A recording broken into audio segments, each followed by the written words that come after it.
Vanessa,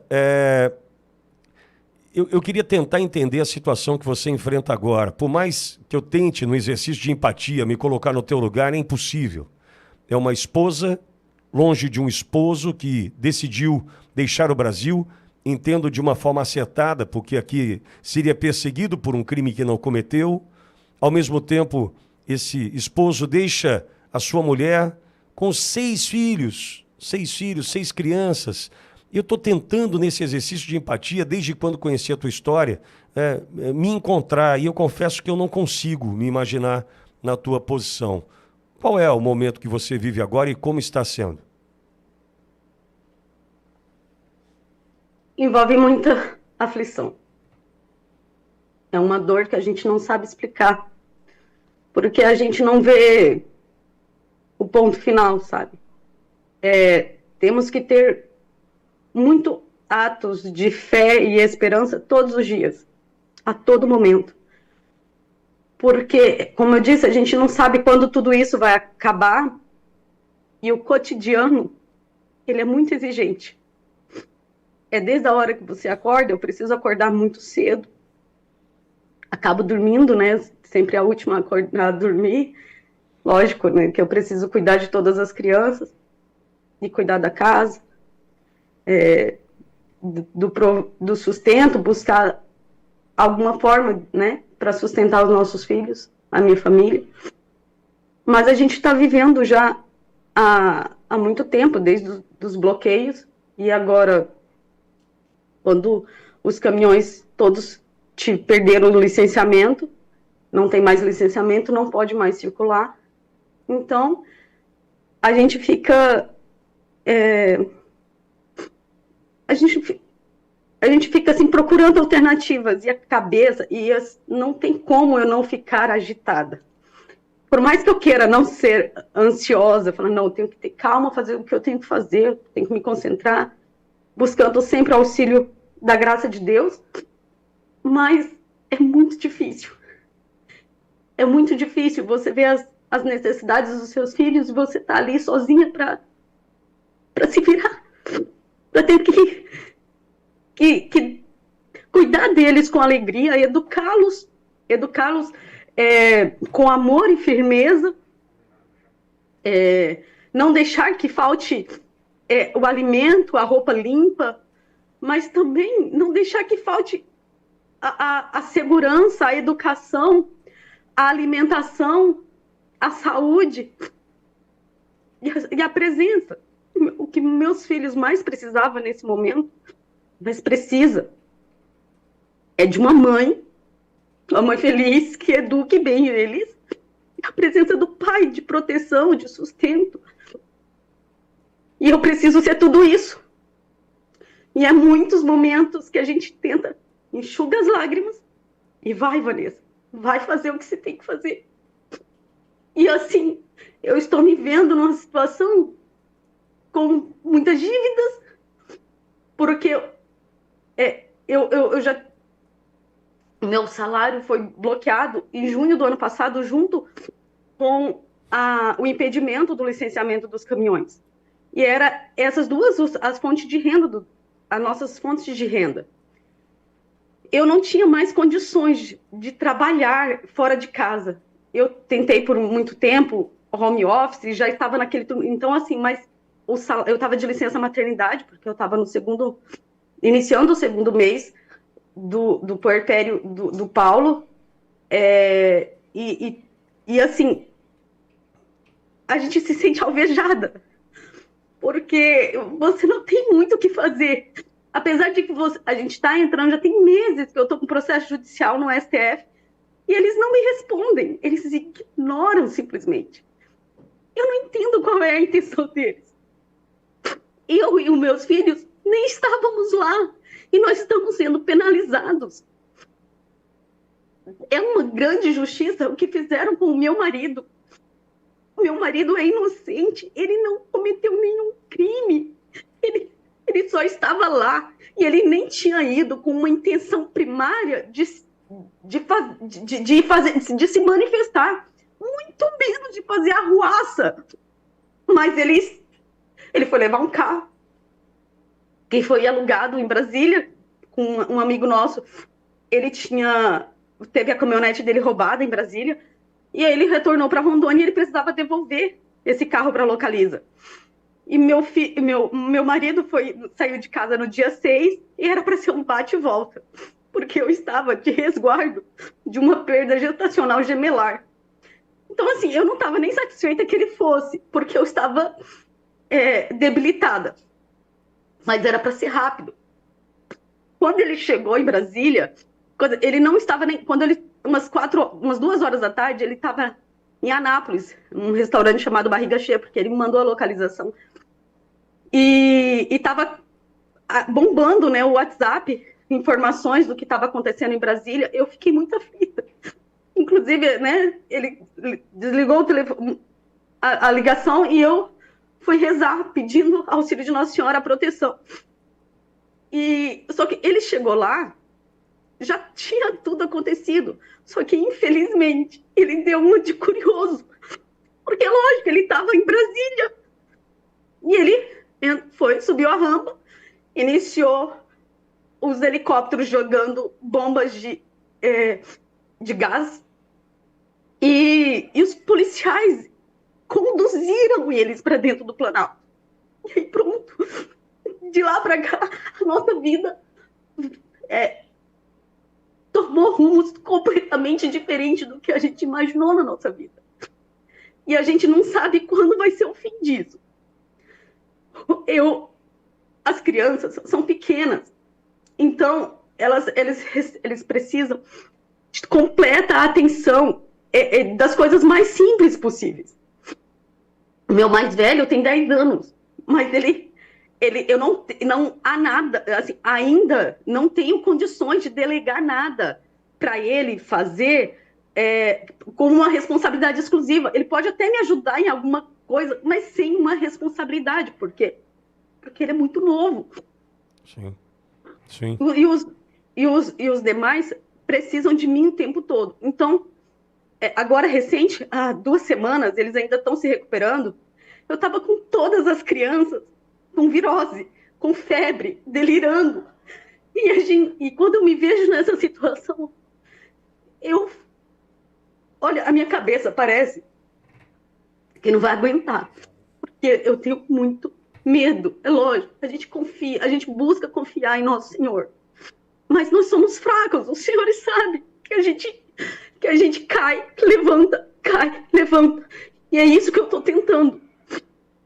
E assim, não foi fácil eu decidi me expor e pedir ajuda, porque a gente já recebe tanta humilhação, a gente já ouve tantas coisas, e quando a gente se expõe, a gente, infelizmente, se coloca nessa situação de pessoas boas vão nos ajudar. Mas como eu já teve pessoas que entraram em contato me chamando de vários nomes. Você está brincando, Vanessa? Verdade? Sim, infelizmente. Tá. Gente... Porque eles não veem, eles não conseguem ver a injustiça, a dor e uma condenação injusta. Não conseguem enxergar. Então, eu não sei o que... Sabe assim, essa pessoa, eu não acredito que ela não tenha coração. Essa pessoa, ela tem coração. Mas ela não está permitindo que o amor transcenda, sabe? Ai, dá vida aí nesse coração, gente. Vocês precisam acordar. O nosso país é um país que não há justiça, que nós não temos liberdade. Nenhum dos meus pedidos que eu fiz desde o início que meu marido foi preso, nenhum foi dado resposta positiva, nem para uma visita virtual. Eu estava a mais de 3.000 quilômetros de Brasília. Eu não tinha condições. Na época eu tinha 5 filhos e à distância eu não tinha condições de fazer visita presencial. Eu precisava fazer visita virtual. O meu cadastro não foi aprovado e eu tentei várias vezes. Porque eu precisava cumprir todos os requisitos, inclusive das 3 doses da vacina. Eu não pude visitar meu marido nem por videoconferência. E eles negaram. E de lá para cá, todos os pedidos, inclusive quando meu marido estava de tornozeleira, eu fui para o hospital, às vezes que eu precisava ir para o hospital, eu tinha que ir sozinha. E meus filhos precisou ficar, o Emílio, ele é asmático, ele com frequência ele precisa ficar internado. E eu não tinha, assim, eu amamento ainda o Paulo, então eu tinha que revezar, porque o Paulo não pode ficar no hospital. Agora há pouco, por exemplo, recente, o José teve o fêmur fraturado, e equilibrar tudo isso, mais difícil ainda. Por quê? Eu não consigo, o menino, se eu amamento, eu não posso desmamar ele imediatamente. Eu precisava levar o Paulo junto. E tenho o tio José, que precisava exclusivamente ali da presença da mãe. Os demais também precisavam de auxílio. Eu preciso agradecer a todas as pessoas próximas a mim. E também as pessoas desconhecidas, as pessoas que já estão fazendo a doação. Porque, senhores, obrigada. Vocês nos mantêm em pé, nos mantêm vivos. Esse é um momento da gente buscar realmente assim, sobreviver, passar por esse momento difícil. Eu creio que a gente vai chegar na calmaria, na brisa suave. Vanessa, mas nós estamos na tempestade. Vanessa, eu estou colocando na tela agora a chave Pix, que é o teu e-mail, Vanessa Rolim, com M de Maria, Rolim V.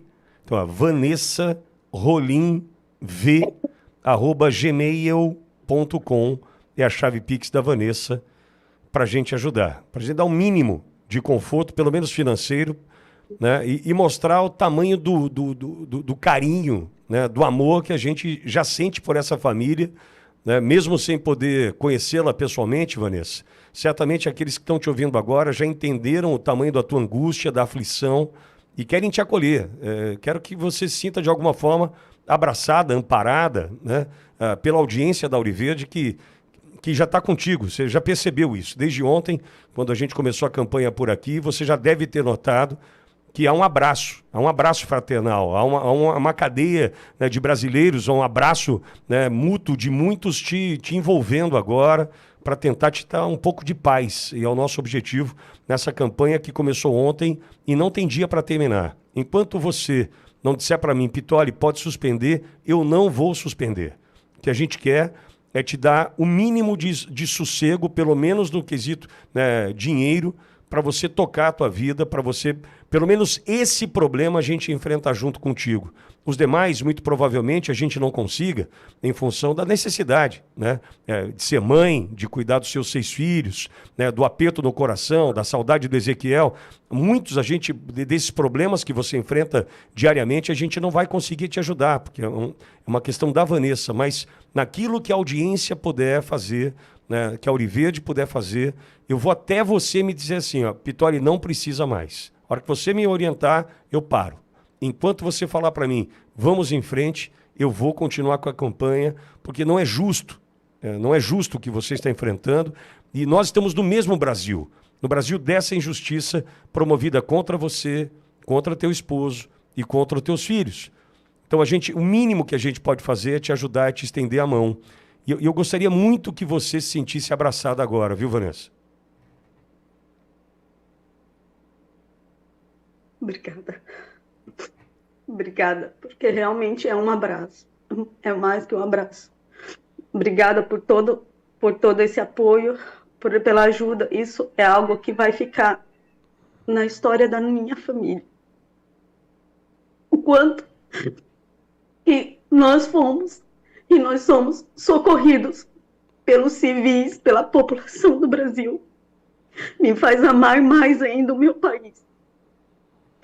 O quanto as pessoas do nosso país são pessoas boas e generosas.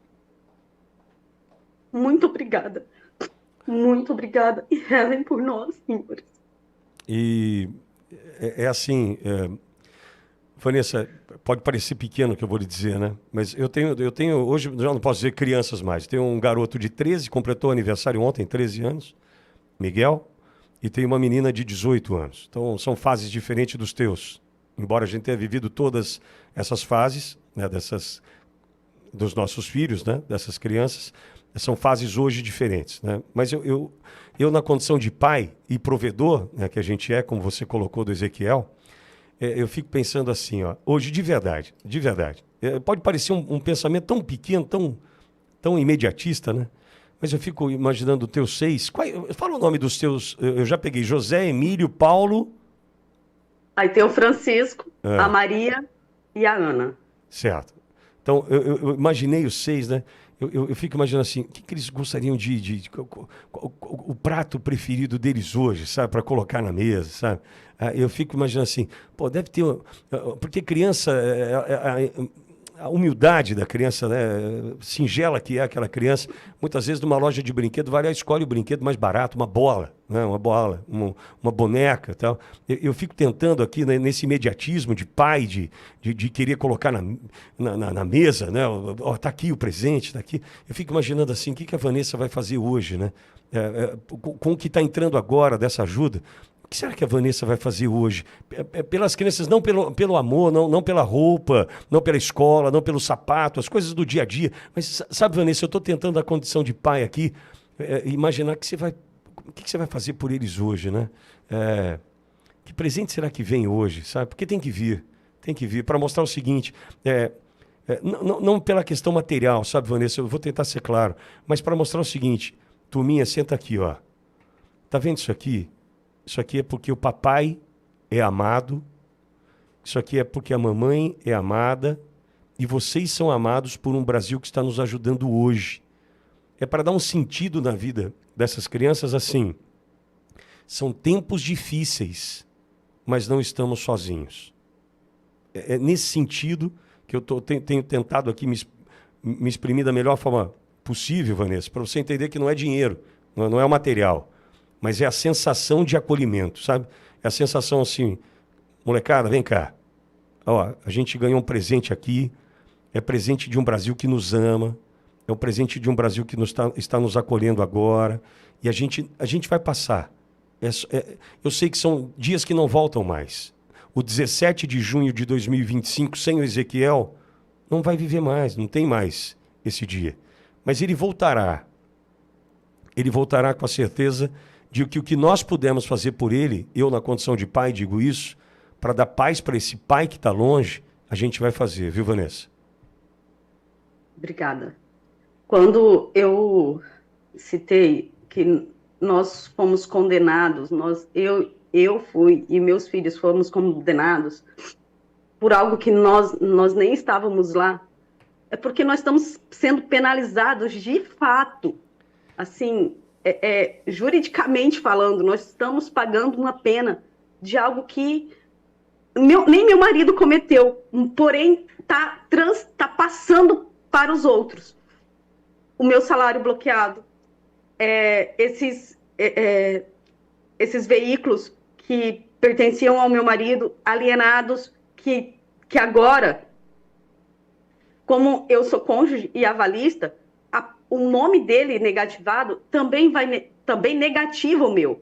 Isso aconteceu com 7 dias após o não pagamento das parcelas, eu já sou notificada com 30 dias o meu nome é negativado. E tem todas as consequências que envolve a negativação de um nome. E eu, nesse turbilhão, eu fiz questão de explicar para vocês sobre como que é a minha rotina com os meus filhos, porque é muito exigente, e eu não tenho condições de não trabalhar trabalhar fora de casa mais. Eu já estou numa situação que eu preciso estar aqui com eles.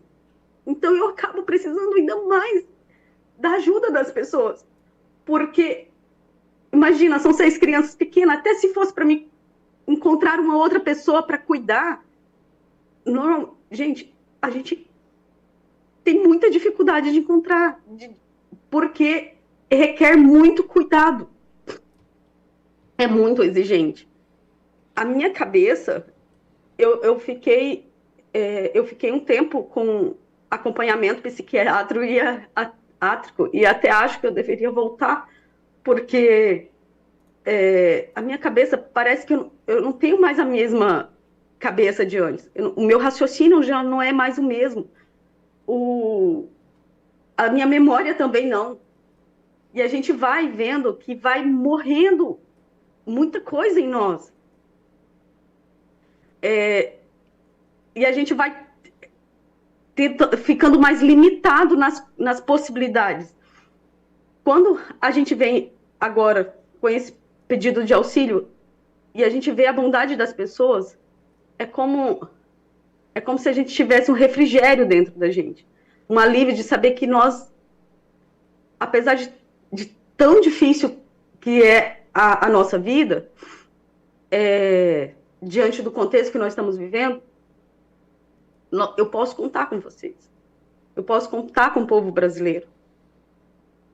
E assim, eu só posso agradecer vocês, porque esse auxílio, sim, esse auxílio será a garantia dos meus filhos ter a mãe deles em casa. Eles não vão ter o pai, mas eles vão ter a mãe. Enquanto eu puder, eu vou estar com eles. Eu vou estar me doando e vou procurá-los, educá-los num bom caminho. Para que esse mal que hoje a gente vive não persuada, não destrua o coração dos meus filhos. Então, assim, meu povo, obrigada, obrigada. Eu vou me esforçar para ser a melhor mãe que Deus quis para mim. E você será? A melhor mãe para os meus filhos. E será? Vanessa, a gente vai te ajudar nisso. Eu vou pedir, por gentileza, para você me manter informado. Eu sei que a gente está, diante de tudo que ficou para trás das contas, você me disse que a gente tem agora algo em torno de 25% do arrecadado. Veja, a gente está falando de 1 ano de salário bloqueado. A gente está falando de 1 ano das coisas se acumulando. A gente está falando de 1 ano de problemas que, embora a família certamente tenha tentado ajudar, problemas que vão se acumulando. Então a gente tem agora, segundo a Vanessa, algo em torno de 25% do que a gente precisa para dar a paz que essa família necessita hoje. Então eu me arrisco a dizer que em mais uma semana a gente consegue isso. Eu vou lutar por isso aqui, Vanessa, é o meu compromisso, e todos sabem que quando eu pego uma campanha, eu sou chato, Vanessa, mas eu vou até o final, eu sou persistente, eu bato na mesma tecla, eu peço toda hora, para que a gente possa te dar paz. E para que você possa viver a plenitude de ser mãe, mesmo longe do teu esposo, de quem o que era o provedor da tua casa, mas viver a plenitude de ser mãe, tendo a certeza de que tem um Brasil por trás, cuidando, amparando, e desejando que você, de fato, seja essa mãe que você quer ser. Então, a gente vai lutar até o fim por você e pelas tuas crianças e para dar paz para o Ezequiel, onde ele estiver. Combinados, Vanessa? Combinado. Obrigada novamente. Que Deus abençoe e recompense a cada um. Muito obrigada. Eu que agradeço. Vanessa, nós nos falamos pelo WhatsApp. Pode conversar comigo, se eu entender necessário, eu vou pedir para você voltar, e aí a gente vai fazendo esse trabalho. É um trabalho, de fato, é uma campanha, de fato, para que a gente tenha sucesso nela e te dá paz. Tá bom, querida? Obrigada. Um beijão. Beijão. Força aí. Beijão nas crianças. Amém. Pingou o Cláudio aqui, por gentileza. Isso aí é uma coisa inacreditavelmente vergonhosa para a história do Brasil. Cláudio, eu fico perguntando, não tem senador, não tem deputado, não tem defensoria, não tem direitos humanos. Não tem direitos humanos, cara. Aquele pessoal que fica defendendo gente que praticou crimes e é condenado, crimes violentos contra pessoas. Isso é uma mãe, cara. 6 filhos. 6 filhos. O mais velho tem 10 anos. O mais novo amamentando. O marido precisou fugir do Brasil em função da perseguição. Dá para entender o tamanho disso? Depois não entendem por que 7 milhões de pessoas fugiram da Venezuela. É por isso. Venezuelização do Brasil é isso. A opressão, a ditadura, perseguindo as pessoas, é isso. E não vai parar. Eles vão escalar, porque o silêncio que eles querem pôr na internet é para poder apertar mais, pisar mais. É para isso não acontecer. Essa conversa não aconteceria. E controlar mais ainda o processo eleitoral de 2026, para perseguir todos os pré-candidatos, os candidatos, depois caçar os eleitos. É assim que foi feito na Venezuela. Tem que ser muito imbecil para assistir uma coisa dessa e não entender. Uma mãe com 6 filhos tratada como um bandido. Uma pessoa que tem emprego, salário, perdeu o salário porque o marido foi condenado. Fizeram isso com o esposo Daniel Silveira, advogado, tomaram o patrimônio dela. Isso é uma nojeira jurídica. Eu tenho vergonha da minha OAB ficar quieta. É inaceitável. Tenho vergonha da Procuradoria da República ficar quieta. Tem uma Constituição para eles defenderem. E não é para defender um governo, é para defender uma Constituição. E a Procuradoria da República está quieta. É uma vergonha. Desmontou esse país.